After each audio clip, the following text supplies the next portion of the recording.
What dark family secret were you let in on? Once you were old enough. My uncle was actually my cousin. He was kidnapped as an infant, and when he was returned a year later, my aunt didn't want him back. My grandparents adopted him, so he was legally my uncle. My parents took me to Disneyland for my 7th birthday.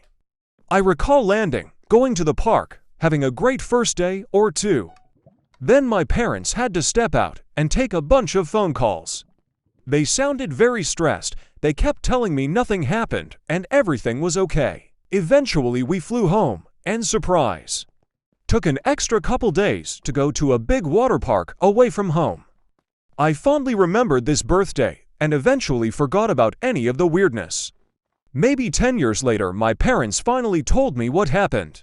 My uncle, my dad's brother, tried to kill himself on my 7th birthday. He shot himself in the stomach with a rifle. He was poor, addicted to drugs, no work, etc. He felt depressed. My dad had the life he always wanted, so tried to kill himself.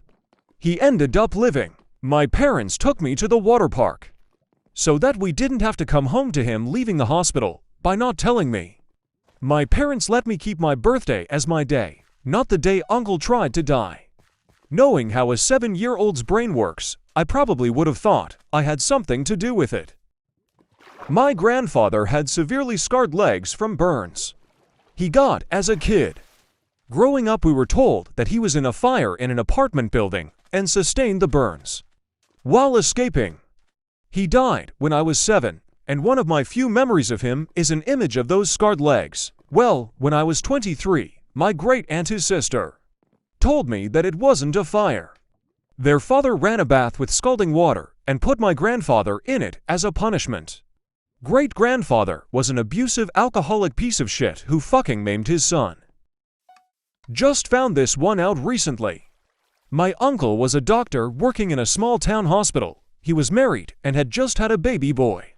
While his wife was pregnant or just had the baby, he had an affair with 2 nurses in the hospital and ended up getting one of the nurses pregnant. When he found out of the second kid, he took his family and fucked off to New Zealand for 3 years.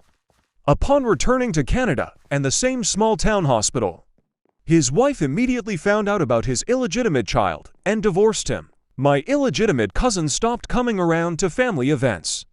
And when I talked to him about it last year, he told me that my grandparents always blamed him for ruining my uncle's marriage.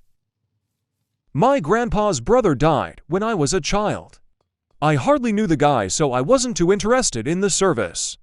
I vaguely remember my parents warning me not to stare at some of the men, but I figured that was a good manner moment. Fast forward to my later teens, early adult, and turns out, yup, we were surrounded by members of the Italian mafia.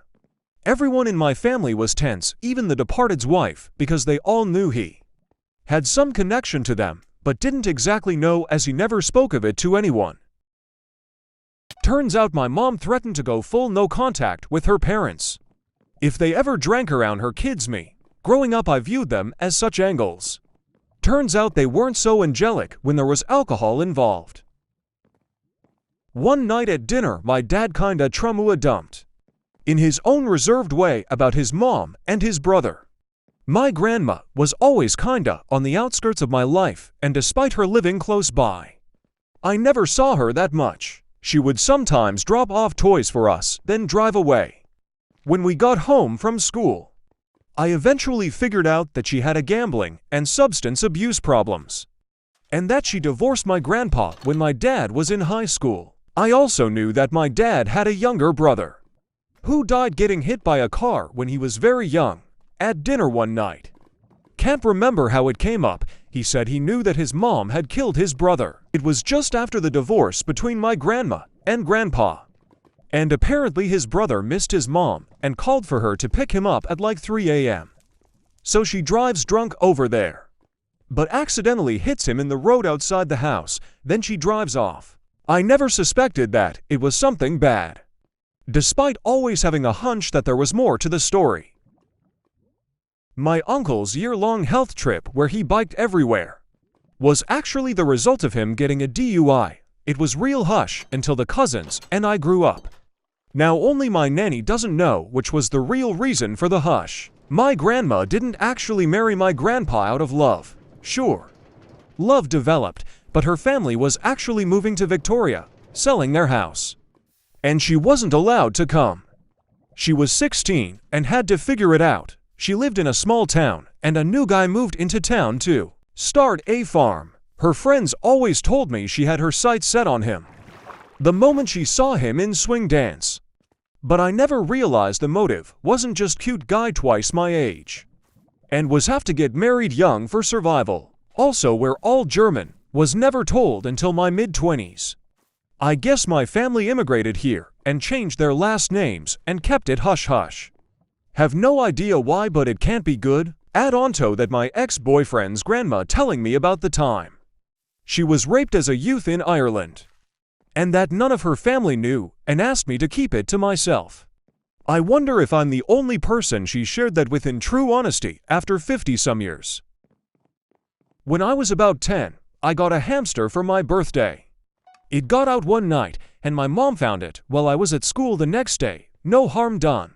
When I was 18, my older brother told me our dog ate that hamster and our mom replaced it with a different one. While we were at school, I didn't believe him, so we called our mother.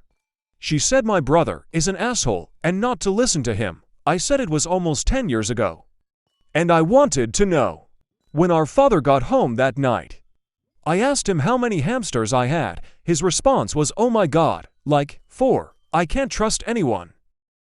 Comment your story.